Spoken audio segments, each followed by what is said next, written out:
Shalom Aleihim, Bapak Yahweh memberkati saudara sekalian. Malam ini saya akan menyampaikan satu materi yang saya beri tema calon presiden. Sekarang ini sedang rame-ramenya mau pemilu dan suasana politik mulai hangat, bahkan kadangkala hanya karena milih beginian, keluarga bisa pecah, saudara-saudara. Jadi malam ini saya akan berbicara tentang calon presiden. Tetapi saya tidak akan terlibat dalam politik, harus pilih 1, 2, atau 3. Dan saya pun tidak akan menekankan mana yang harus dipilih. Karena panggung ini harus tetap murni. Di tempat ini tidak boleh ada unsur politik, tidak boleh kita memuliakan manusia, yang kita muliakan hanyalah Bapa Yahweh di dalam Adonai Yeshua HaMashiach. Lalu apa kaitannya dengan ini, saudara, gambar ini? Oh, ada kaitannya. Karena kalau saudara mengamati di luaran sana, orang sedang berlomba-lomba, masing-masing dari calonnya, pasti mereka berpikir, aku nanti yang akan jadi. Jadi Bapak Ibu, sekali lagi kalau saudara ingin mendengar khotbah saya malam ini, berharap akan membahas calon presiden, saudara akan kecewa. Karena saya tidak akan bicara apapun tentang mereka. Nama mereka bahkan dan kehidupan mereka saya pun tidak kenal. Jadi saya tidak akan membahas apa-apa. Yang saya bahas hanya kalimat itu, calon presiden. Jadi Bapak Ibu yang terkasih, tema calon presiden itu di negara manapun semuanya sama.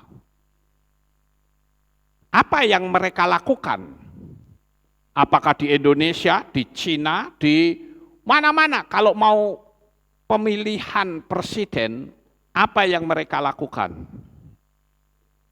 Ya, saya katakan para calon presiden manapun pasti sama, yaitu apa? Meraih simpati rakyat. Betul nggak Bapak Ibu?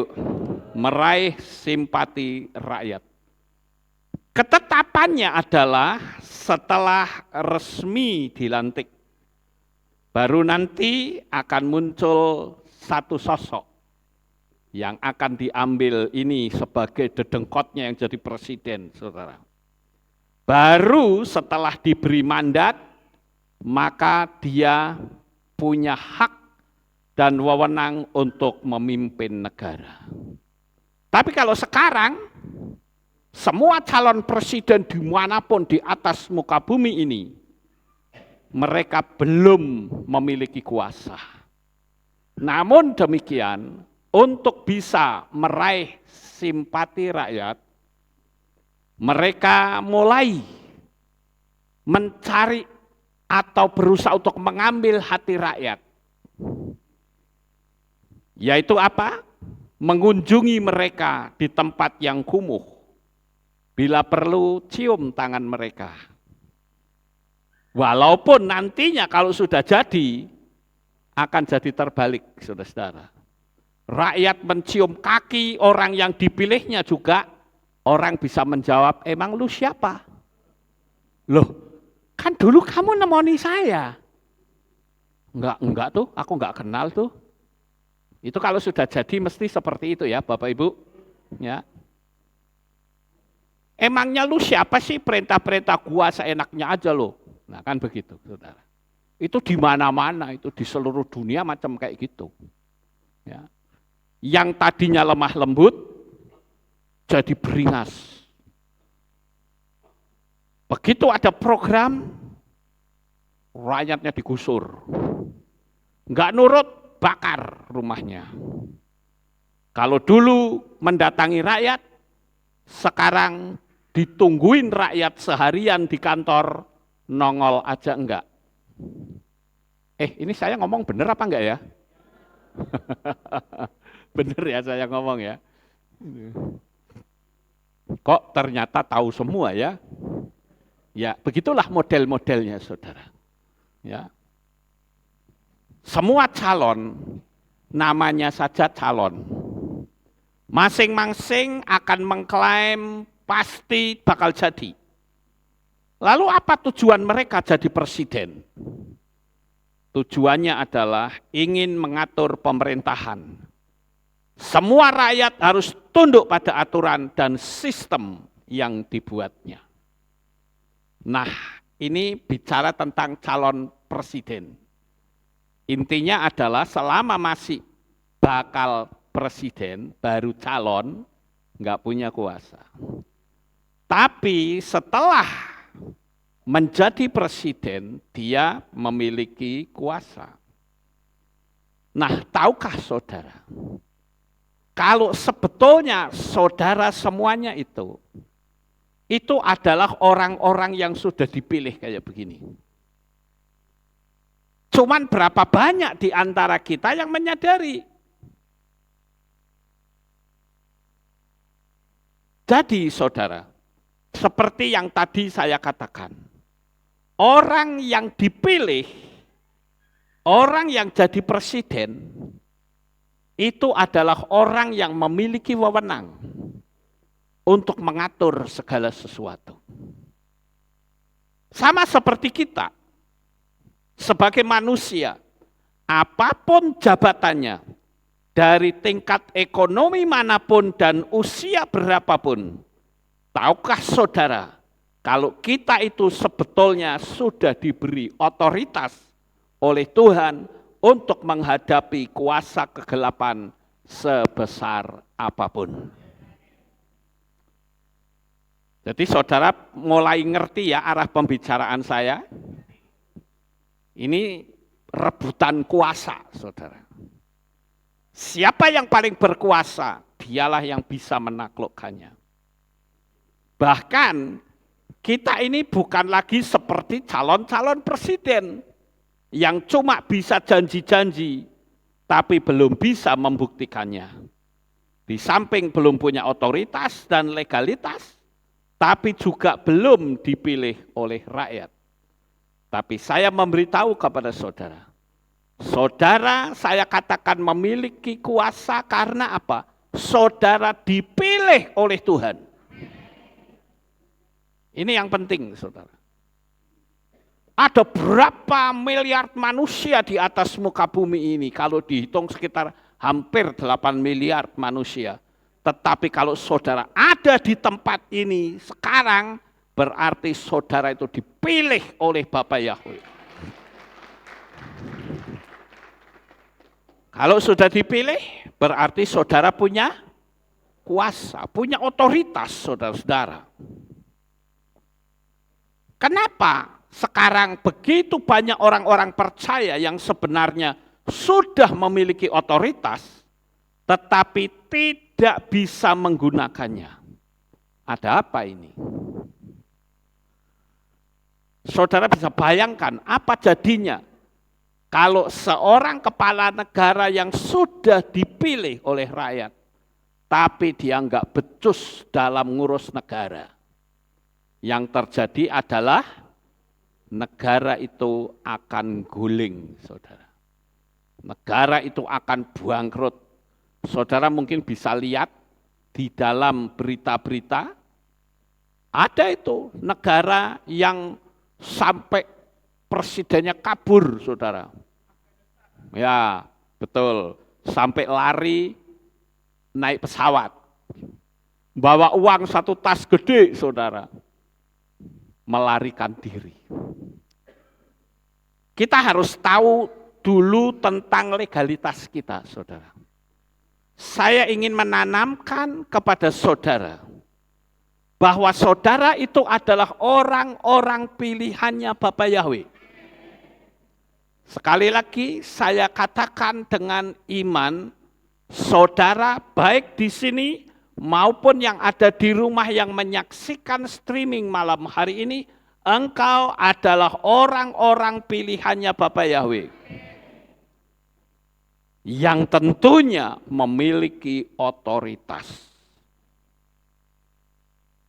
Di dalam kitab Matius pasal 10 ayat yang pertama dikatakan, dan setelah memanggil ke-12 muridnya, dia memberikan otoritas atas roh-roh najis kepada mereka untuk mengusir roh-roh itu dan menyembuhkan segala penyakit dan semua kelemahan tubuh. Ada power, ada kuasa, saudara. Apakah ini hanyalah kalimat-kalimat penghiburan? Tidak, ini bukan kalimat penghiburan. Tetapi kuasa itu tidak akan pernah bekerja dalam hidup kita selama kita tidak yakin bahwa kita ini diberi kuasa. Oleh karena itu sadari Bapak Ibu, kalau kita itu memiliki kuasa untuk mengusir setan. Sekarang yang jadi pertanyaan, apakah benar saudara berani melawan setan? Oh ya bagus dong, puji Bapa Yahweh. Karena setan itu ada dua macam loh saudara. Setan yang muncul model kuntilanak, kuntil embah, kuntil bapak, genderuwo, pocong, ya, itu sebetulnya adalah setan-setan tingkatan rendah. Tapi setan yang memiliki kekuatan tinggi itu yang ada di sini, yang ada di pikiran, yang ada di dalam hati. Dia bahkan bisa memanipulasi firman dengan caranya sendiri yang seolah-olah itu Tuhan sendiri yang berbicara. Oleh karena itu kita harus menyadari bahwa di dalam kitab 1 Kefa atau 1 Petrus 2 ayat 9 dikatakan, namun kamulah bangsa yang terpilih, imamat yang rajani, bangsa yang kudus, umat dalam pemeliharaan, supaya kamu memberitakan kebajikan. Dia telah memanggil kamu dari kegelapan ke dalam terangnya yang menakjubkan. Ayat ini berlaku untuk Bapak Ibu Saudara semua. Imamat yang rajani. Tahu nggak arti kalimat ini saudara? Imamat yang rajani ini otoritas yang sangat besar yang Bapak Yahweh berikan kepada kita loh. Imamat itu bicara tentang keimaman. Saudara semua adalah imam. Yang rajani, raja itu punya power untuk memerintah. Pertanyaan kita adalah, siapakah yang jadi imamat yang rajani? Kalau saya tanya kepada saudara, siapa yang disebut imamat yang rajani? Kita semua. Amin, Bapak Ibu. Jadi jangan saudara berkata, imamat yang rajin, oh itu Pak Lukas itu. No, ayat ini bukan untuk gembala. Tapi ayat ini untuk semua orang yang percaya kepada Bapa Yahweh. Dan karena saudara sudah percaya bahkan sudah dimeterai, maka saudara layak untuk menyandang predikat, akulah imamat yang rajani. Kalau kita bicara raja, kita bicara presiden, maka apa yang diucapkan itu bisa menjadi hukum. Apa yang diucapkan memiliki otoritas. Kalau kita imamat yang rajani, pertanyaannya, boleh enggak kita memimpin umat? Boleh, kenapa tidak? Saudara bisa memimpin sel di rumah saudara masing-masing, betul nggak? Sekarang saya kembangkan lebih lebar. Boleh nggak kalau saudara memimpin sel dalam keluarga? Boleh. Tapi saudara ini perempuan. Boleh apa tidak? Boleh. Karena nggak ada gender itu tidak ada, saudara. Pertanyaan saya perlebar. Boleh nggak kalau perempuan membaptis? Boleh. Ya. Jadi kembangkan. Yang lebih celaka adalah, ini bukan gender perempuan ya, gender laki loh. Belum baptis pembaharuan, tetapi dia membaptis orang. Tidak boleh, saudara. Itu enggak sah. Ya. Sama seperti saudara ngaku jenderal, jadi tentara aja belum. Otoritasnya dari mana? Hanya pakai pakaian doreng. Silakan pakai pakaian doreng masuk ke Akmil kalau bisa masuk. Tanpa badge yang benar.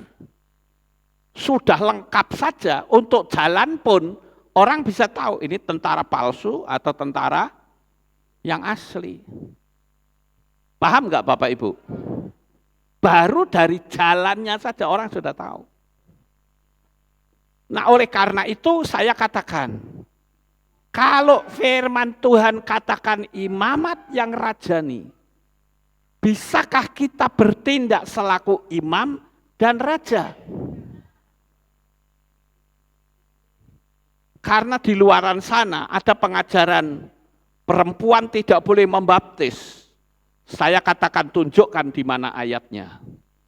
Tidak ada larangan.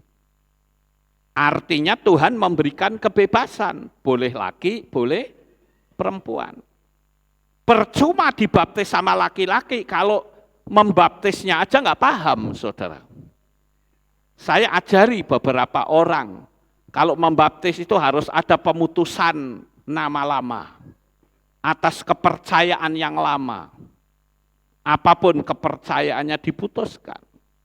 Tapi sekarang kalau ditanya, loh Pak, dulu saya ingat kok saya dulu dibaptis, nama Bapak Yahweh iya, nama Yesua iya, tapi kok nggak ada pemutusan ya Pak? Nggak usah pusing, saudara. Saudara sendiri bisa lakukan pemutusan. Ingat, saudara adalah imamat yang rajani. Tapi kalau format saya selalu menuntun orang yang mau dibaptis untuk mengucapkan kalimat, saya minta ampun, karena saya pernah menyembah kepada sesembahan nama asing yang bukan dari Israel, yaitu ini. Oleh karena itu saya putuskan hubungan saya dengan nama itu. Nggak usah disebut lagi, bikin Bapak cemburu. Jadi tinggal kita nama itu sudah tahu semua, saudara. Hari ini saya putuskan dalam nama Adonai Yeshua HaMashiach, saya nyatakan putus. Itu secara hukum alam supranatural terputus. Kira-kira sampai di sini paham? Ini tujuannya adalah supaya nanti kalau kita masuk di kursi pengadilan Tuhan, tidak ada oknum lain yang menuding kita bahwa aku ini miliknya dia. Nanti di kursi pengadilan kan setan itu bilang, Tuhan, orang itu milik saya loh. Nggak macam-macam. Orangnya bilang, oh tidak, saya sudah memanggil nama Yahweh. Setan akan berkata, you dulu dimeterai atas nama siapa? Itu hukum loh, saudara. Tidak bisa tidak. Imamat yang rajani itulah artinya raja. Atau kalau saya ngomong begini, nanti orang nyangkalnya gini, loh imamat yang rajani, tapi perempuan kan bukan orang laki. Kan berarti nggak boleh Pak.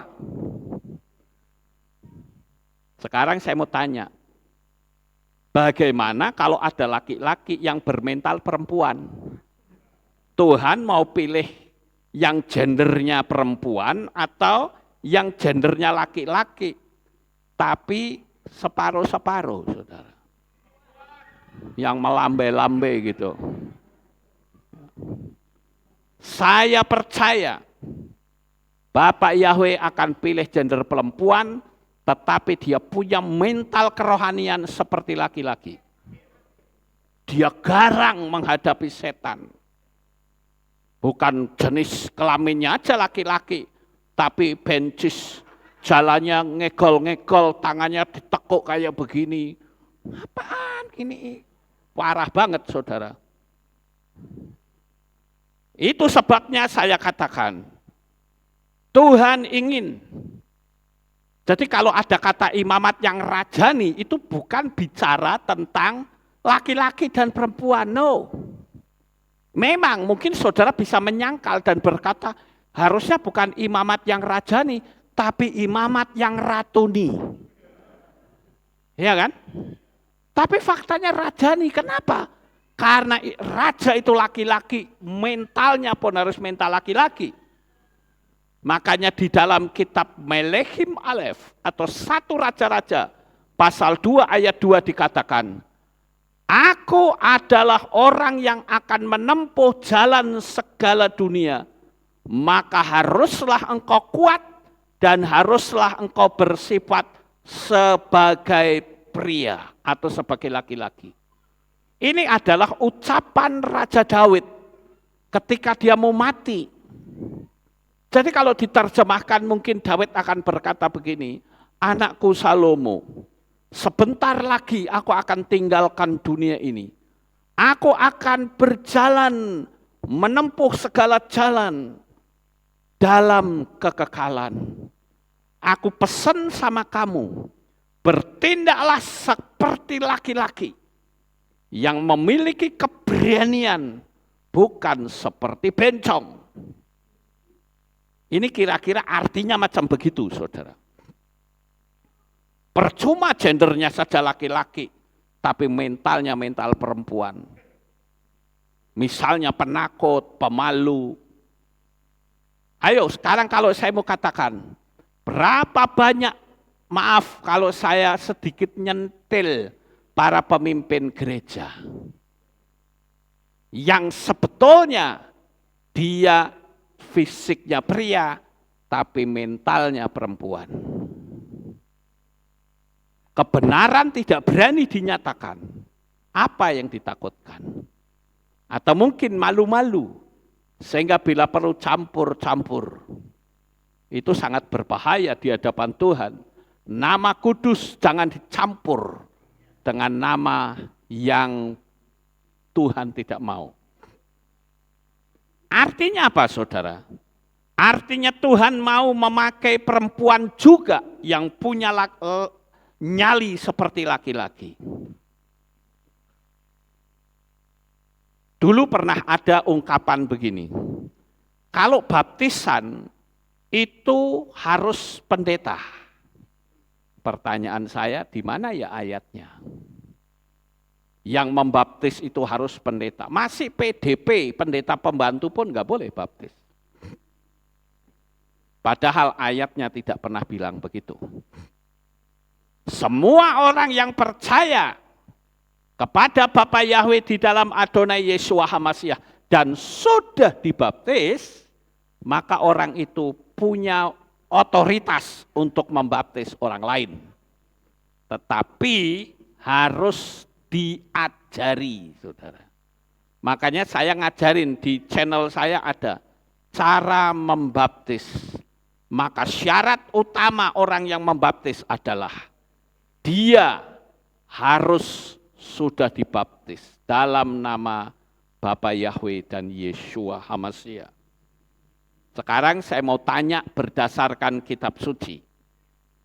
Karena kalau saya ngomong harus ada dasar. Kalau tidak ada berarti sesat. Di dalam kitab Matai atau Matius 28 ayat 19. Oleh karena itu seraya pergi muridkanlah semua bangsa. Sampai di sini dulu. siapakah yang disuruh pergi? Halo? Saya ulang sekali lagi. Oleh karena itu seraya pergi, muridkanlah semua bangsa. Siapa yang disuruh pergi? Kita semua murid Yesua. Paham Bapak Ibu? Kita yang disuruh pergi, disuruh memuridkan semua bangsa. Setelah itu apa? Dengan membaptis mereka dalam nama Bapa dan Putra dan Roh Kudus. Tadi ada yang bertanya begini, Pak, bagaimana kalau dulu saya dibaptis, tapi pendetanya nggak nyebut nama, dalam nama Bapa, Putra, dan Roh Kudus? Saya bilang tidak sah. Karena Bapa itu Bapak siapa? Pak Jono, Pak Yanto, Pak Rohadi, Pak Joko, ya? Yang mana? Nggak jelas, saudara. Padahal Bapak kita di Samayim itu punya nama. Ada juga yang berkata begini, Pak, menurut penyelidikan, nama Tuhan Sang Pencipta itu bukan Yahweh, tapi Jehovah. Oke, sekarang saya katakan Jehovah. Berarti depannya apa? J. Tapi faktanya orang Israel tidak berkata Haleluya. Tapi orang Israel berkata Haleluya. Yahnya itu kependekan dari Yahweh. Ini mesti jelas Bapak Ibu. Ya. Saya tidak ingin menyesatkan jemaat karena saya sendiri tidak mau sesat. Saya mau kalau nanti mati atau rapture saya harus ikut. Jadi ngajarin mesti yang benar, saudara. Saudara mesti paham dulu tentang nama. Kalau Jehovah itu berarti Haleluya. Makanya saya katakan yang benar adalah Yahweh. Saya waktu yang lalu sudah tunjukkan huruf hieroglif di Mesir yang ditemukan seorang arkeolog, itu pun tertulis Yahweh, bukan Jehovah. Paham Bapak Ibu? Lalu sekarang pertanyaan Anda adalah, saya atau siapa yang disuruh pergi, tidak lain adalah kita semua. Saya setuju kalau ada yang mengatakan begini, tapi kalau bukan pendeta tidak bisa mengeluarkan akte, Pak. Saya bilang ya. Tapi kalau saudara mau membaptis orang dan pakai format saya, saudara lakukan baptisan, serahkan data-data ke kantor kehilat beserta foto, kami keluarkan akte. Kita ini kejar-kejaran dengan setan, saudara. Kejar-kejaran waktu dengan setan. Cepat, ayo dimeterai supaya namanya sah di hadapan Tuhan. Tapi sekali lagi, cara membaptisnya mesti benar, saudara. Intinya adalah ada pengakuan, ada pemutusan, ya, kemudian juga kita putuskan kutuk nenek moyang, kutuk keturunan, sakit penyakit, malapetaka dan semuanya kita putuskan. Baru setelah itu dibaptis sesuai dengan iman percayamu. Aku membaptiskan engkau dalam nama Bapa Yahweh, dalam nama Adonai Yeshua HaMashiach, dan di dalam Ruach HaKodes, menjadi pengampunanmu mulai saat ini sampai selama-lamanya, baru ditenggelamkan. Waktu diangkat, namanya tertulis dalam kitab kehidupan sampai selamanya. Nah, Bapak Ibu, itu orang berkata kalau bukan pendeta tidak bisa mengeluarkan akte. Oleh karena itu saya katakan Karena mereka juga berkata, kalau bukan pendeta, nggak bisa ngerti cara baptisnya. Ya diajari. Paham nggak Bapak Ibu? Kalau di Kehilat ini saya ajari jemaat. Perkara nanti jemaatnya mintanya dibaptis saya, ya itu urusan nanti. Pokoknya yang penting saudara punya bekal. Dalam kondisi dadaan, saudara bisa baptis orang. Nah sekarang kalau saya bicara begini, orang mengembangkan lagi pertanyaan. Terus boleh nggak Pak? Kalau orang yang sudah lenggek-lenggek mau mati, ya dibaptis dengan diguyur air atau ditetesi air. Tidak, tidak boleh. Karena itu bukan baptis. Namanya baptis itu dari kata baptizo yang artinya ditenggelamkan. Kalau dikucuri air atau ditetesin itu bukan baptis. Enggak usah dibaptis, enggak apa-apa. Bikin saja pengakuan dengan format yang saya ajarkan. Atau kalau saudara mau melihat, silahkan lihat materi saya yang judulnya Upaya Penyelamatan Terakhir. Sekali lagi, kalau saudara pengen tahu cara-caranya, saudara ketik kata Lukas Sutresno belakangnya Upaya Penyelamatan Terakhir. Saudara, saya ajari di situ bagaimana menghadapi orang-orang yang sudah tinggal matinya saja. Maka saudara bisa bertindak selaku imam, memohonkan ampun atas orang yang ada. Ini penting Bapak Ibu, tujuannya supaya orang itu selamat. Bagaimana kalau mereka, makanya ada pertanyaan apakah mereka perlu dibaptis? Tidak. Penjahat di kayu salib juga tidak dibaptis. Tapi ini tidak boleh jadi patokan. Saya nggak mau baptis, nanti lenggak-lenggak meh mati baru minta dibaptis. Itu ngawur namanya, saudara. Ya.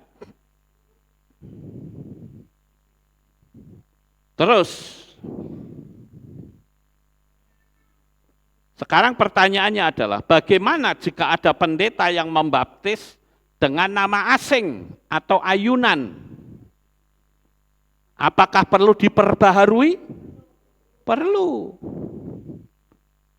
Saudara masih bisa ikutin saya bukan?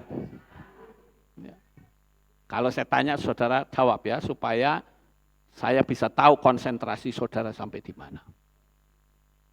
Karena saya enggak ingin saya ngomong, saudara menterong motone ora weruh gong. Ya. Saudara harus jawab kalau saya tanya, karena kita malam ini belajar. Amin. Nah, sekali lagi saya tanya, bagaimana jika ada pendeta yang membaptis dengan nama asing, nama yang bukan dari Israel? Perlu diperbaharui atau tidak? Perlu. Bagus. Ya. Mana ada baptis kok diulang? Siapa bilang tidak ada? Saya bacakan, khususnya bagi Bapak Ibu Saudara yang nonton video saya. Kalau jemaat di sini mereka sudah tahu. Tapi mungkin saudara baru pertama kali nonton ini. Saya katakan, Paulus pernah melakukan baptisan pembaharuan. Ketika Paulus menginjil, menyebut Roh Kudus, orang-orang di Korintus itu bingung, Roh Kudus itu siapa ya? Paulus langsung curiga, loh kamu sudah dibaptis atau belum? Sudah, lah kalau sudah kok Roh Kudus tidak tahu, berarti formatnya bukan formatnya Yesua. Saya bacakan ayatnya, Ma'ases Slihim pasal 19 ayat 1-5. Dan terjadilah ketika Apolos sedang berada di Korintus, Paulus tiba di Efesus, bukan di Korintus tapi di Efesus, dengan menjelajahi bagian-bagian pedalaman. Dan ketika mendapati beberapa orang murid, ia berkata kepada mereka, apakah kamu sudah menerima Roh Kudus setelah menjadi percaya? Dan mereka berkata kepadanya, bahkan kami malah belum pernah mendengar bahwa ada Roh Kudus. Dan dia berkata kepada mereka, kalau begitu, ke dalam apa kamu telah dibaptis? Dan mereka berkata, ke dalam baptisan Yohanan atau Yohanes. Dan Paulus berkata, memang Yohanes membaptis baptisan pertobatan dengan mengatakan kepada umat agar mereka menjadi percaya kepada Dia yang datang sesudah dirinya, yaitu kepada Yeshua HaMasyiah. Dan setelah mendengarkannya, dibaptislah mereka dalam nama Tuhan Yeshua HaMasyiah. Nanti saya ngomong begini dikritik lagi, kan nggak ada Roh Kudus, ini cuma redaksi, saudara. Ya, kalau nggak ada Roh Kudus batal lagi dong, betul nggak? Ya, justru Paulus melakukan baptisan itu karena mereka tidak ngerti Roh Kudus. Kan tidak mungkin Paulus membaptis tanpa mengucapkan Roh Kudus. Betul ya, Bapak Ibu? Cuman redaksinya tidak ditulis di sini. Kita mesti pintar dalam menganalisa sebuah kalimat. Ya. Sekarang yang jadi pertanyaan, apa yang bikin otoritas kita seolah-olah tidak ada sama sekali? Bahkan justru cenderung kita dipermalukan setan.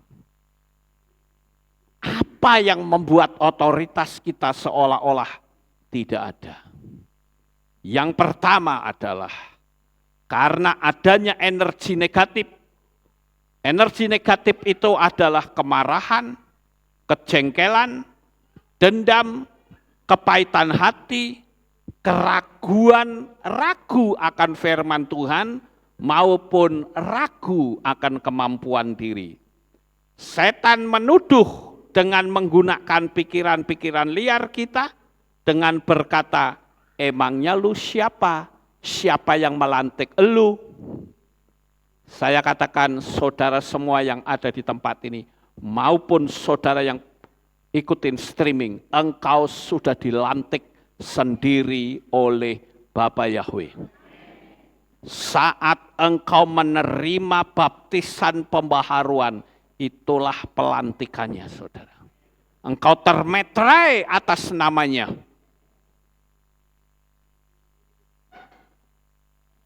Di dalam kitab 2 Korintus 11 ayat 3. Namun aku takut jangan-jangan sebagaimana ular dalam kelicikannya telah memperdaya Hawa, demikianlah pikiranmu dapat dirusak dari ketulusan yang ada dalam HaMasyiah. Sekali lagi, yang bisa merusak adalah pikiran kita. Inilah yang saya sebut pikiran liar. Makanya jangan sampai ada jembatan yang dipakai oleh setan untuk berpijak dalam hidup kita dan dia ngacak-ngacak hidup kita. Saya berharap saudara bisa menangkap apa yang saya sampaikan ini. Jadi Bapak Ibu yang terkasih, kita harus yakin bahwa saudara dan saya yang percaya kepada Bapa Yahweh dan di dalam Adonai Yeshua HaMasyiah dan Ruach HaKodes, saudara adalah orang-orang yang sudah dilantik. Dan pelantikan saudara saat dibaptis pembaharuan, malaikat di Syamai menyaksikan peristiwa itu. Itu yang pertama. Yang kedua adalah rasa takut. Rasa takut adalah suatu perasaan yang juga ditebarkan setan dalam hidup kita. Makanya ada orang yang berkata begini, "Papi, mbok jangan nantang setan. Kita nggak usah nantang setan. Setan itu sudah bikin susah." Saya bilang, kalau sudah bikin susah, tantang sisan. Ya, nggak usah takut, saudara. Emangnya dengan kita nggak menantang, terus setannya bilang, oh orang ini baik loh. Ah, ini jangan diganggu, orang ini orang baik. Ini nantang-nantang, wah kita lawan mereka, saya katakan terbalik, saudara. Justru ketika kita memiliki nyali yang besar, setan itu mundur dari kita. Paham Bapak Ibu?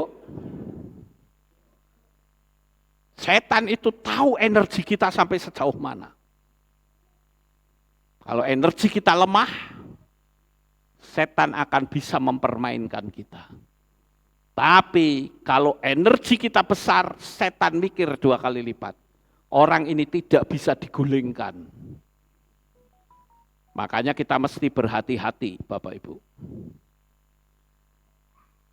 Contoh yang gampang, yang sering kali saya pakai ilustrasi. Kalau dulu Indonesia listriknya masih 110, saya kerja teknik elektro, kalau boyoknya pegel tak setrum, saudara. Stop kontak, tempel kita mak dut gitu. Tapi sekarang 220 tempel ke dut betul, saudara, enggak ampun. Loh iya bener loh. Kalau dulu dut aduh enak gitu. Sekarang kalau berani tempel ke bukan dut sih 12, saudara. Ketika dikecilkan hingga sampai 1,5 volt, itu kabel dimut kayak ngemut permen asam, saudara. Walaupun dicopot ya asamnya hilang, tempel kayak lagi asam lagi. Ya daripada ngerokok, ya pakai itu. Ya Bapak Ibu. Tapi sekarang coba 220 dimut. Ayo berani, kau buang mulutnya, saudara. Sama seperti setan. Kalau kita energinya besar, kita berani berkata, demit orang dulit, setan ora doyan.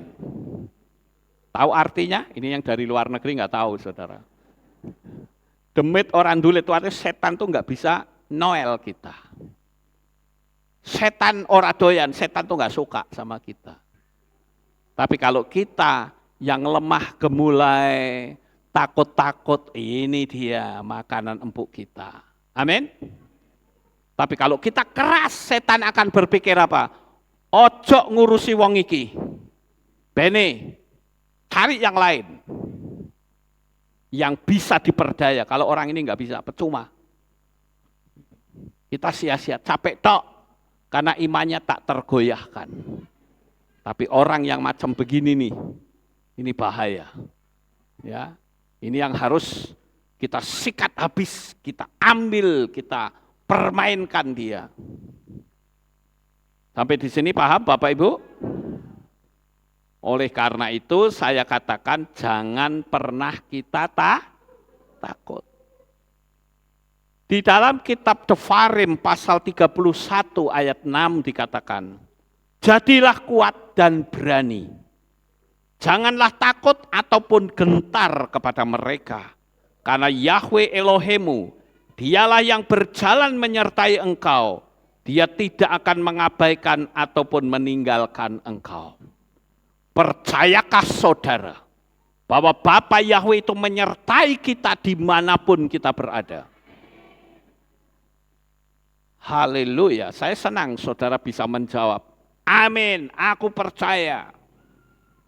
Tapi ada orang yang pernah saya konseling, saya katakan, kamu percaya nggak Bapa Yahweh menyertai kamu? Ya percaya sih percaya, enggak ya enggak katanya. Waduh ampun dah. Saya bilang kamu gerejanya mana? Siapa yang ngajari kamu ngomong begitu? Kamu harus katakan bahwa aku telah dibeli dan harganya telah tunai dibayar. Aku miliknya Bapa Yahweh dan aku punya nilai yang besar. Aku tidak akan takut, aku percaya Bapa Yahweh menyertai dalam hidupku. Harusnya begitu, saudara. Mungkin Bapak Ibu yang di rumah, ada yang berpikir seperti yang saya ucapkan tadi. Aku takut, setan itu besar. Saya kasih tahu saudara, ketakutan itu sebetulnya adalah membuka celah. Tapi kalau kita berani, ya seperti tadi, demit orang dulit, setan orang doyan. Serangan santet, kembalikan, jangan takut. Amin. Yang saya pernah cerita, ada jemaat disantet sampai keluar paku, ada 16, tak kembalikan, kembali. Akhirnya dukunnya mati, saudara. Apakah itu salah? Tidak. Sama seperti saudara dikirimi narkoba, mau disimpan atau kembalikan? Kembalikan, saudara. Sama seperti mereka kirim bom waktu. Saya nggak suka, aku nggak pernah pesan bom waktu, tak kembali ke. Waktu dikembalikan meledos di sana, apakah saya salah? Tidak. Kadangkala kita itu diajari hanya untuk bertahan. Dipukuli jebret, cuma tahan ini tok. Ya supaya saya ancur, saudara.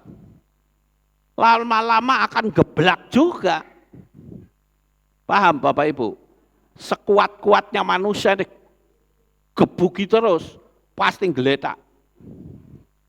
Makanya kita harus melakukan perlawanan. Itulah yang disebut dengan perang roh. Ngerti? Roh kita itu perang sama setan. Kita harus berani Bapak Ibu.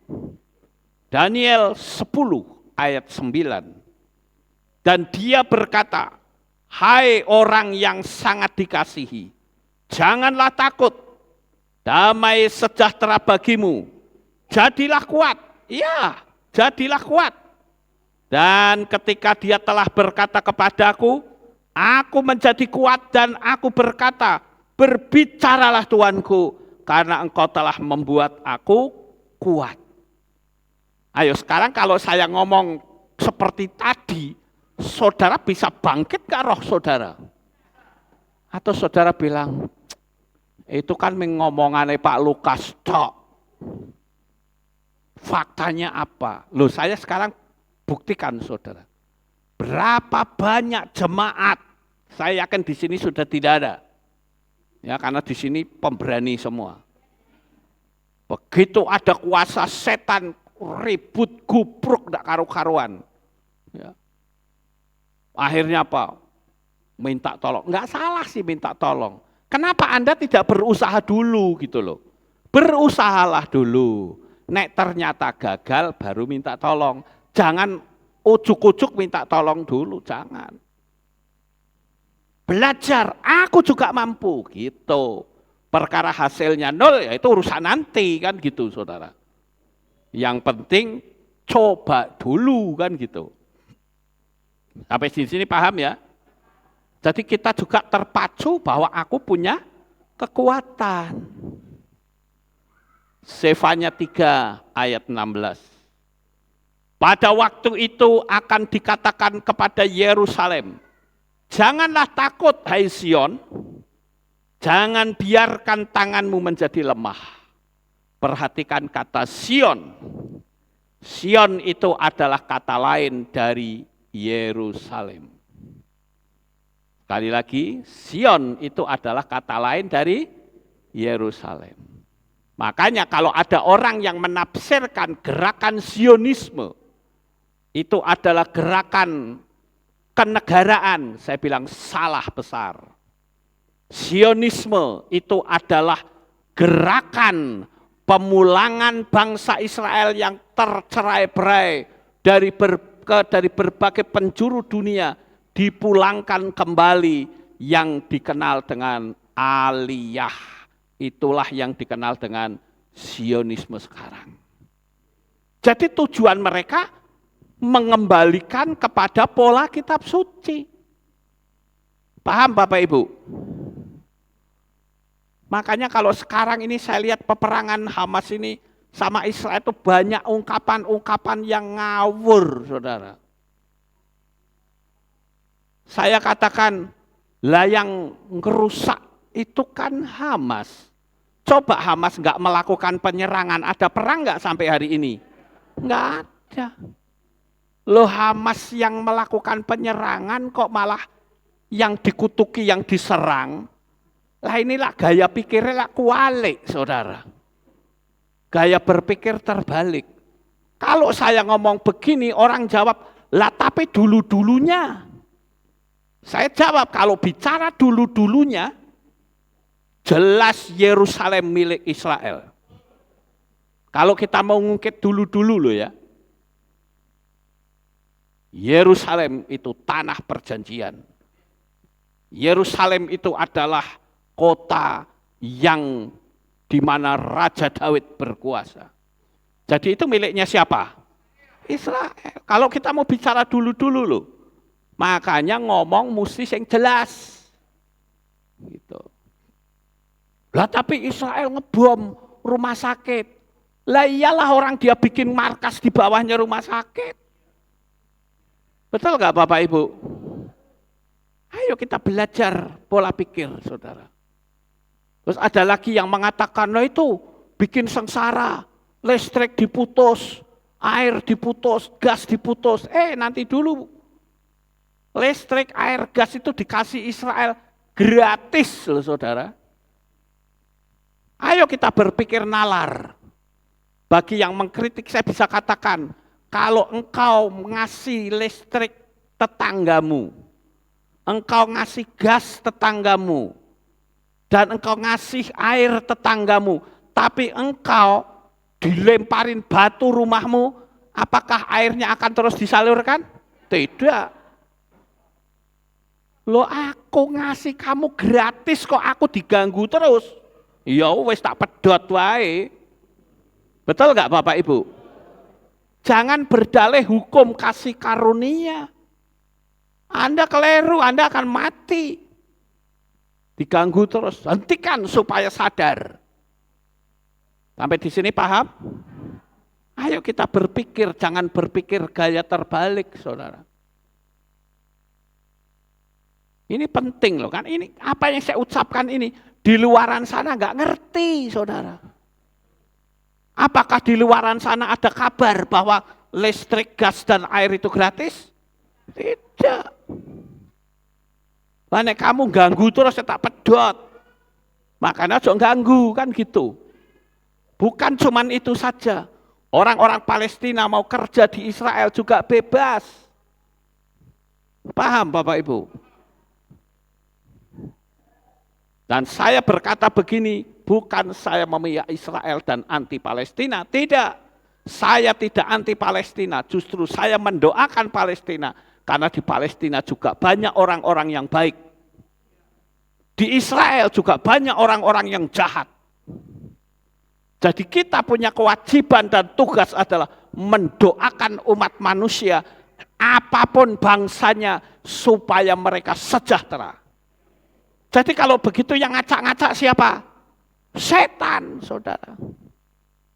Coba ada seorang ibu Palestina, seorang ibu Israel, punya anak umur 8 tahun bisa rangkulan?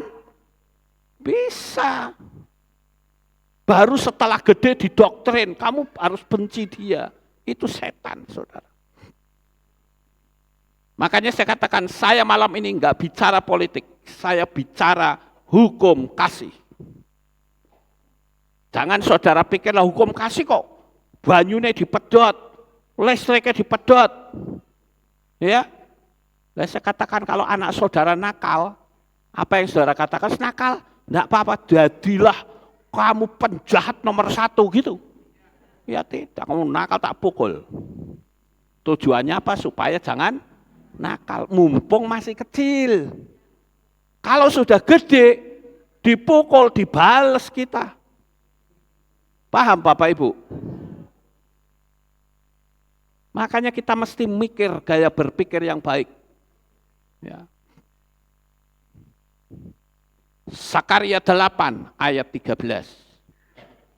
Dan akan terjadi bahwa sebagaimana kamu telah menjadi kutuk di antara bangsa-bangsa, hai keluarga Yehuda dan keluarga Israel, demikianlah aku akan menyelamatkan engkau dan kamu akan menjadi berkat. Janganlah takut, biarlah tanganmu menjadi kuat. Dari tadi ayatnya itu selalu kuat, ayo kuat, kuat. Karena kalau tidak kuat, jeglek kita, energinya negatif, berkatnya kabur, saudara. Matius 10 ayat 28. Dan janganlah kamu takut terhadap mereka yang membunuh tubuh, tetapi tidak berkuasa untuk membunuh jiwa. Namun terlebih takutlah dia yang berkuasa membinasakan baik jiwa maupun tubuh di dalam neraka. Sekali lagi saya kasih pesan kepada rekan-rekan saya para gembala. Engkau di pundakmu ada jiwa-jiwa yang dipercayakan kepadamu. Engkau sudah percaya Bapa Yahweh, jangan pernah engkau malu untuk menyebut nama Yahweh dan Yesua. Singkirkan nama lain. Jangan secara kontekstual, enggak ada seperti itu, saudara. Tuhan mau aku panggil namaku yang benar. Jangan manusia merekayasa dengan berkata, tapi Tuhan kan tahu hati, benar tahu hati. Kalau Tuhan tahu hati, pernahkah engkau berpikir, aku juga akan menyenangkan hati Tuhan? Jangan egois mintanya disukakan terus. Bisa enggak kita menyukakan Tuhan? Kan begitu. Matius 14 ayat 27. Namun segera Yesua berbicara kepada mereka dengan berkata, tenanglah, inilah aku, jangan takut. Manusia itu memang tempatnya biang ketakutan. Ada apa sedikit takut, apa sedikit takut. Percaya enggak Bapak Yahweh itu maha kuasa? Percaya enggak Bapak Yahweh itu hidup? Kenapa bisa kita takut, saudara? Pernah ada orang yang bertanya sama saya, Pak Lukas, sekarang kan lagi perang nih Hamas sama Israel. Itu di tempatnya Pak Lukas banyak bintang Daud, apa nanti enggak takut? Lah yang ditakuti apa? Ini bicara iman saya. Iya toh? Kalau kamu pengen mengubah, mau enggak kalau agamamu tak ubah aku? Jangan sampai naik dewe, kan gitu saudara. Ya, saya bahkan kemana-mana pakai topi Israel sisan. Dan saya nggak takut, karena saya cinta Israel. Sesuai dengan firman Tuhan katakan, siapa yang mengutuk, dia akan terkena kutuk. Tapi siapa yang memberkati, dia akan diberkati. Dan itu ada kalimat perintah, saudara. Jadi saya nggak mau bicara tentang politik, saudara. Ya kalau yang disuruh kitab suci ngomong, berkatilah India. Aku nggak mau berkati Israel, aku memberkati India. Masalahnya di kitab suci yang tertulis bukan India, tapi Israel. Paham Bapak Ibu? Kenapa sih kok harus ada tur ke Israel, ya akar iman kita di Israel? Perkara tidak ada hubungan diplomatik itu urusan nanti. Loh kalau akar iman kita dari Hong Kong, saya pergi ke Hong Kong. Betul nggak Bapak Ibu? Tapi akar iman kita ke Israel, jadi kita ke Israel. Jadi kita sebagai anak Tuhan belajar untuk berpikir nalar. Kalau saya hanya gampang berpikir, wah hari ini mati, besok mati, lusa mati, podo wae. Ya kan? Toh manusia kan akhirnya mau mati, betul nggak Bapak Ibu? Walaupun kita ini sedang menunggu rapture, sedang menunggu kedatangan Tuhan. Matius 24 ayat 6. Dan kamu akan segera mendengar peperangan dan berita-berita perang. Perhatikanlah, janganlah ketakutan. Karena seharusnya lah semuanya itu terjadi, tapi hal itu belumlah kesudahannya. Ayat itu katakan apa? Seharusnya lah semuanya itu terjadi. Ada orang yang telepon saya begini, Pak Lukas, bagaimana kalau Pak Lukas bikin acara khusus, berdoa supaya jangan ada perang di dunia ini? Saya bilang nggak bisa. Itu sama sedang melawan nubuatan, saudara. Tapi kalau saya berdoa, peperangan boleh terjadi, tapi anak-anak Bapak Yahweh harus dilindungi. Nah itu baru benar.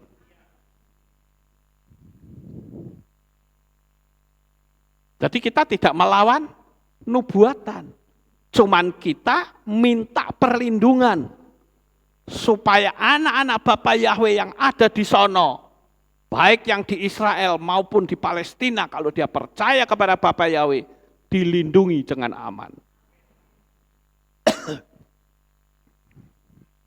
Jadi jangan kita berpihak, pihak Israel, pihak Palestina. No, tidak boleh itu. Kita harus berpihak, mereka adalah manusia-manusia yang harus didoakan supaya hidup mereka itu sejahtera, percaya dan mengenal Bapa Yahweh, dan mereka diselamatkan. Itu visi kita, saudara. Saya cinta Israel, tapi apakah saya ngutukin Palestina? Tidak. Karena mulutku dijadikan bukan untuk ngutukin Palestina. Tapi mulutku dijadikan Tuhan untuk memberkati apapun bangsanya. Paham Bapak Ibu? Ya. Markus 13 ayat 7. Dan bila mana kamu mendengar peperangan dan kabar-kabar tentang perang, janganlah ketakutan, karena seharusnya lah itu terjadi, tetapi belum kesudahannya. Diulang lagi ayat itu, saudara. Ya. Sekarang Lukas 12 ayat 4. Namun aku berkata kepadamu, sahabat-sahabatku, janganlah takut terhadap mereka yang membunuh tubuh, dan sesudah itu tidak dapat melakukan sesuatu yang lebih. Nah, ini yang ditakuti para pendeta, saudara. Saya harus berani ngomong jujur, karena saya juga pendeta. Kenapa takut untuk memberitakan nama Yahweh? Yang pertama, takut jemaatnya bubar. Ya apa ya, ayo. Pasti iya. Yang kedua, takut nanti dianggap sesat. Ya apa ya? Iya mesti. Ya.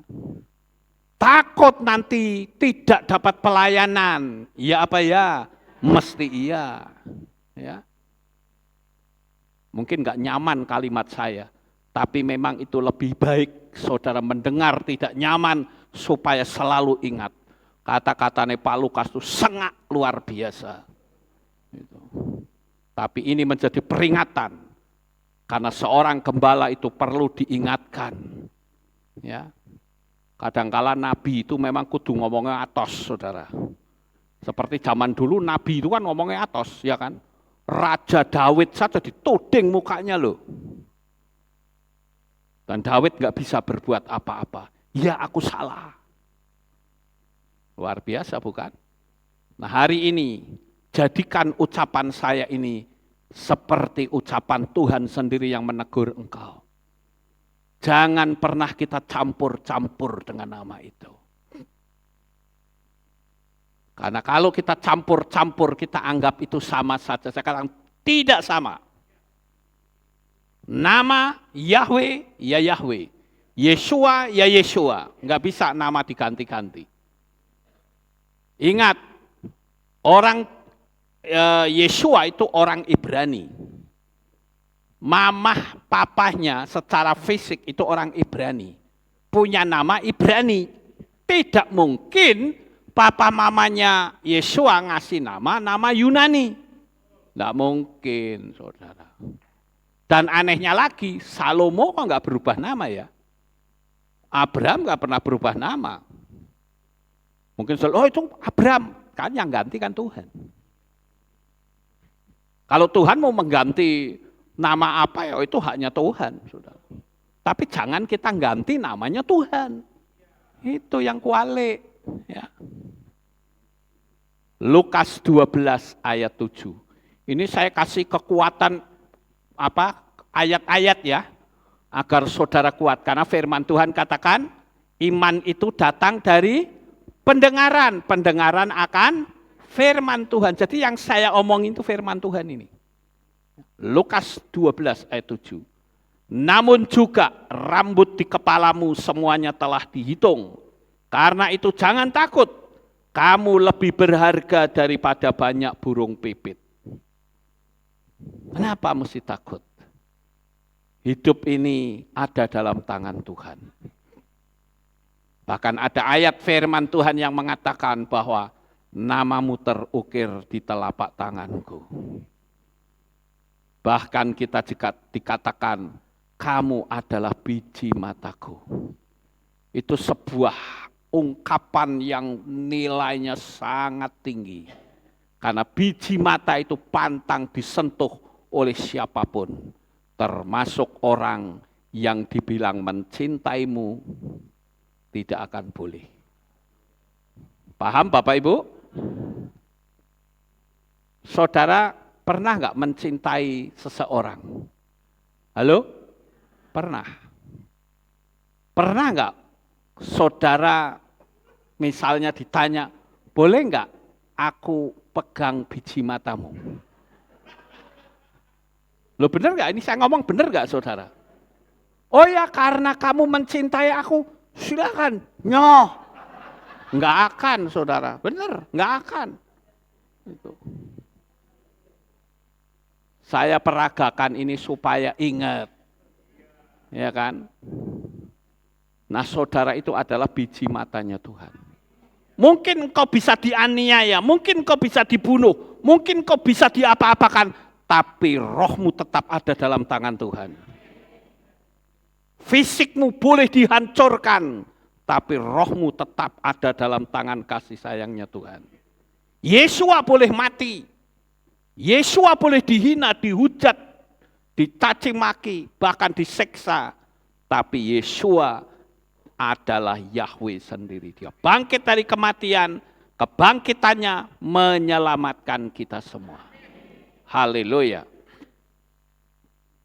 Terakhir, Yohanes 6 ayat 20. Namun dia berkata kepada mereka, inilah aku, janganlah takut. Kalau Yesua ngomong kayak gini lagi malam ini dalam hidup saudara, akankah engkau takut? Tidak. Yakinlah Bapak Ibu.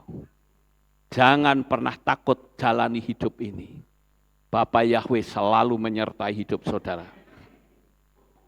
Oleh karena itu, dengar kalimat saya ini.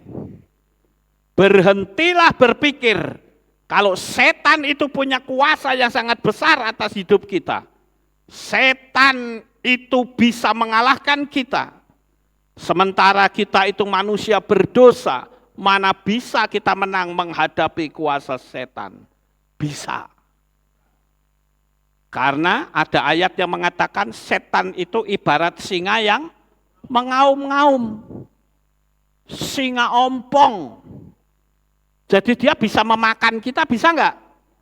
Bisa, tapi cuma di mood. Iya toh? Enggak bisa dikeletak, orang duwe untu kok.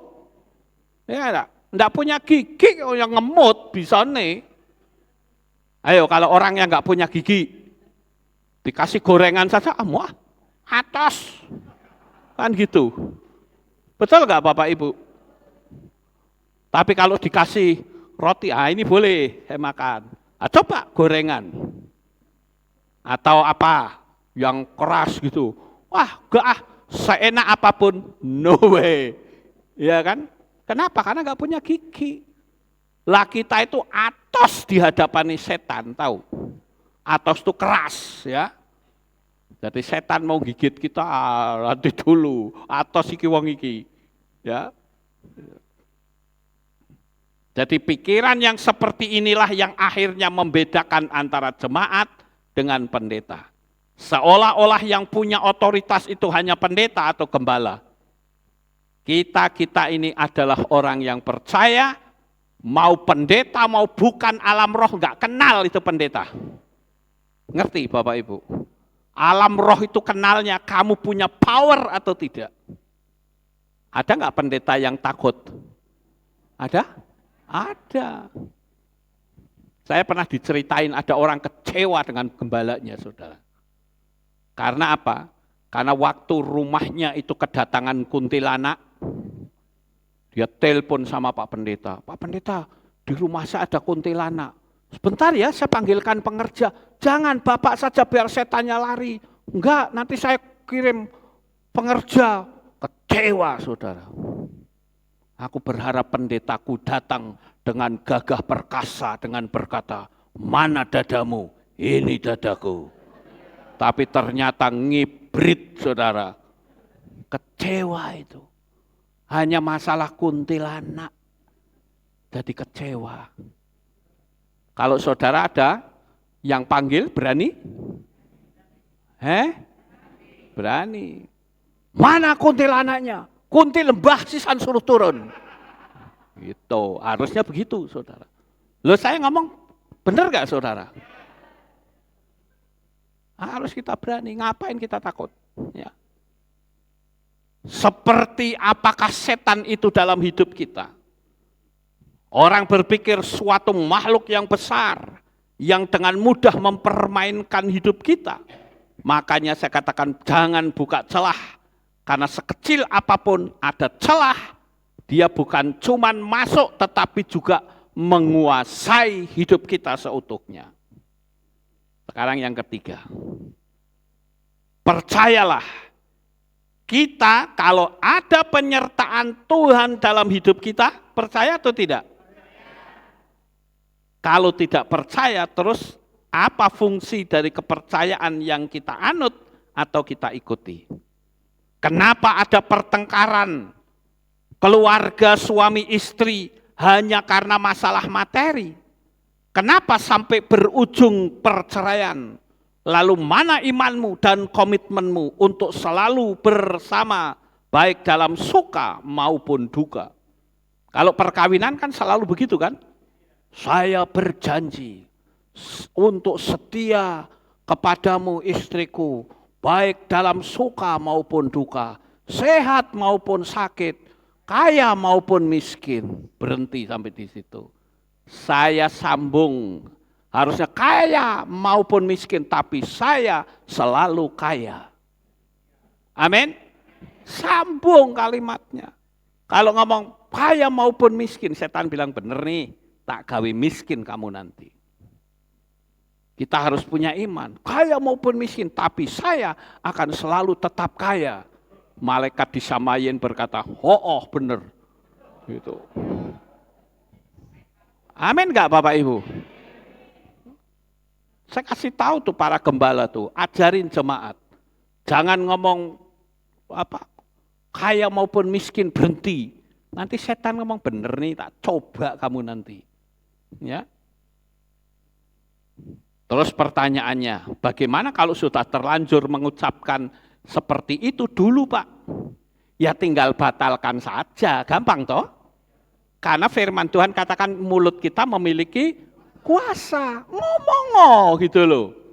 Tuhan, aku pernah mengucapkan janji perkawinan dulu.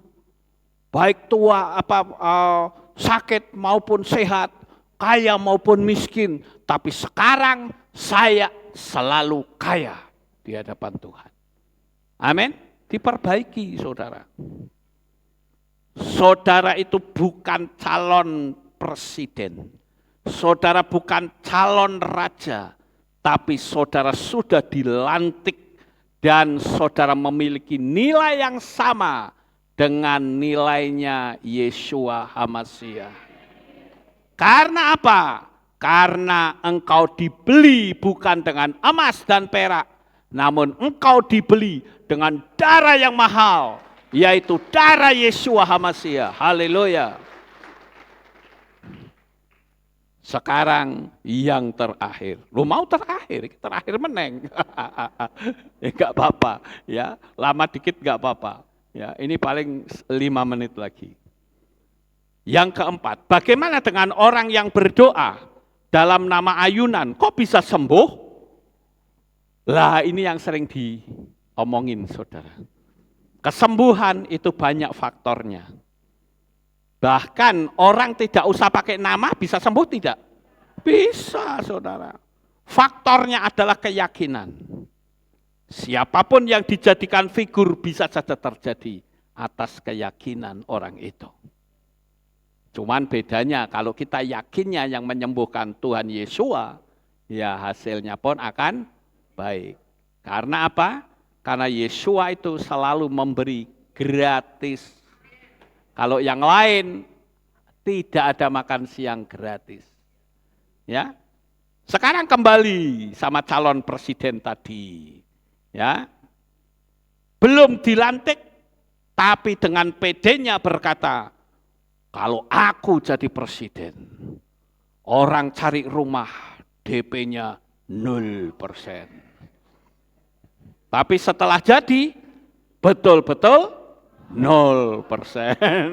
Kan gitu, saudara. Ya. Sekarang bagaimana pemahaman saudara tentang Tuhan yang saudara percayai? Bukankah hampir sebagian besar seperti ayat yang saya baca ini, yaitu Iyob atau Ayub 42 ayat 5. Aku telah mendengar engkau hanya dengan telinga saja, tetapi sekarang mataku telah melihat engkau. Artinya aku ngerti Tuhan itu hanya dari kata orang. Tapi sekarang Tuhan akan memberikan pengalaman-pengalaman baru. Supaya mulutmu berkata, bukan dari kata orang aku tahu tentang kedahsyatan Tuhan. Tetapi aku sendiri yang mengalaminya. Karena Bapa Yahweh itu berkuasa atas hidupku. Hanya dari kata orang. Karena Iyob tidak pernah mengalami bagaimana terjadinya prahara atau bencana baru. Dia baru tahu tentang Tuhan yang sebenarnya karena Iyob mengalaminya. Mentalnya diuji dan Bapa Yahweh memberkati berkali-kali lipat. Sukses besar untuk saudara. Bapa Yahweh memberkati. Haleluya. Kita tunduk kepala, kita berdoa. Kami mengucapkan terima kasih dan syukur kepadamu ya Bapa. Malam hari ini kami bersama-sama telah mendengarkan renungan firman-Mu. Biarlah apa yang kami renungkan menjadi berkat bagi umat-umat-Mu. Bapa Yahweh senantiasa menopang atas kehidupan kami. Keyakinan kami semakin matang di dalam mengikut Engkau. Terpujilah Bapa Yahweh kekal selama-lamanya. Di dalam nama Adonai Yeshua HaMashiach. Kami sudah berdoa. Amin. Haleluya. Kita akan dengar pengumuman. Shalom. Berjumpa kembali dalam Aleph Tau Update News. Berikut kami sampaikan pengumuman untuk minggu ini. Divisi Anak mengadakan penjualan makanan di depan Kehilat untuk dana retret. Bagi Bapak Ibu Saudara yang berminat dapat mengunjungi stand yang ada setelah ibadah minggu pagi. Demikian pengumuman untuk minggu ini. Sampai jumpa di Aleph Tau Update News selanjutnya. Bapak Yahweh memberkati. Amin. Itulah pengumumannya. Kita akan akhiri kebaktian kita. Saya mengundang jemaat Tuhan kita bangkit berdiri. Terima kasih Bapak Yahweh. Selesai sudah ibadah kami. Dari awal pertengahan sampai pada akhirnya. Sebentar lagi anak-anakmu akan kembali pulang ke rumah mereka masing-masing. Jaga, lindungi, peliharakan mereka sampai di rumah dengan selamat. Pertemukan kembali pada jam-jam ibadah mendatang di dalam ikatan tali kasih-Mu. Terima kasih ya Tuhan, kami serahkan umat-umat-Mu semuanya di dalam tangan-Mu. Inilah doa syukur yang kami naikkan. Bapa Yahweh memberkati umat-umat-Mu, memberi kesehatan yang sempurna, damai, sejahtera, sehingga apapun yang mereka inginkan semuanya boleh terwujud. Dalam nama Adonai Yeshua HaMashiach, kami sudah berdoa. Mari kita angkat tangan kita dan kita akan menerima berkat Kohanim. Yefareka Yahweh wa yismereka.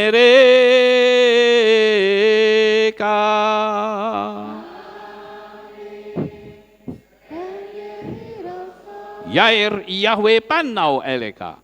Wihuneka.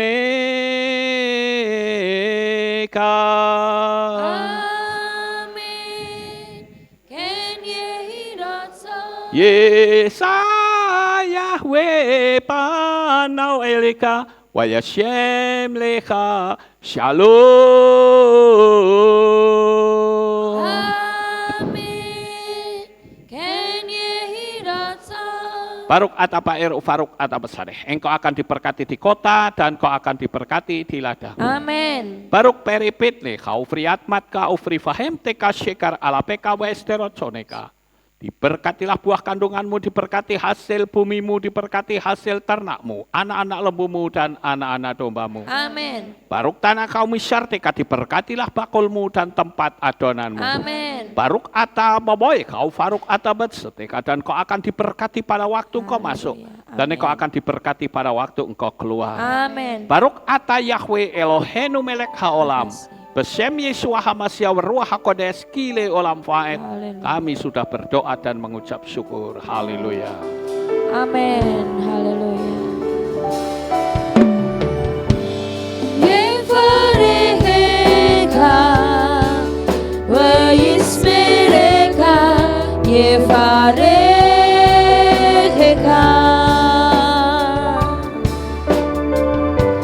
Ya el Yahweh, pandang eleka, vihuneha.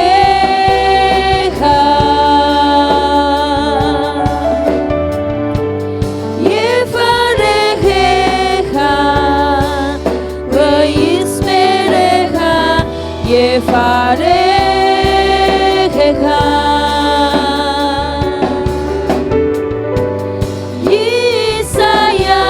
Yesayahweh, pandang eleha, vihuneha.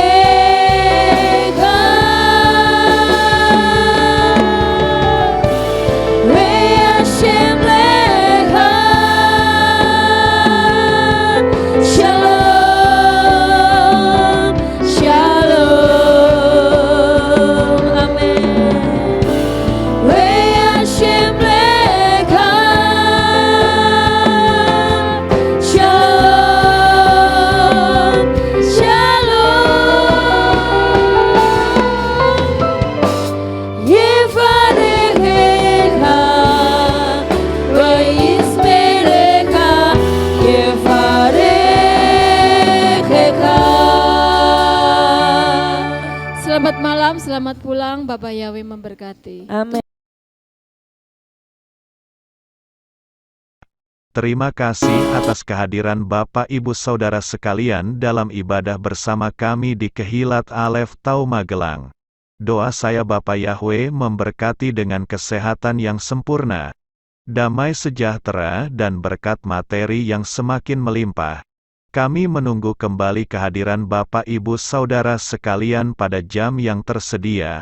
Hari Sabat jam 5 pagi, hari Minggu jam 6 pagi, hari Rabu jam 6 sore. Siap sedialah sebagai mempelai Hamasya untuk menyambut kehadiran mempelai pria kita yaitu Adonai Yeshua Hamasya di awan-awan yang permai. Amen lehitraot. Shalom, sampai jumpa kembali.